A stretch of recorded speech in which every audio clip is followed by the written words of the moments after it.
প্রতিটি প্রাণী মৃত্যুর স্বাদ গ্রহণ করবে।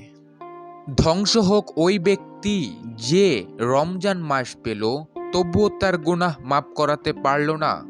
সে কি ধারণা করেছে যে কেউ তাকে দেখেনি?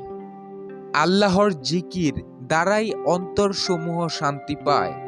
আল্লাহ যার অভিভাবক তার কপালে দুশ্চিন্তার ভাঁজ থাকতেই পারে না। যখন যেখানে যেভাবে থাকুন, নামাজ ছাড়বেন না।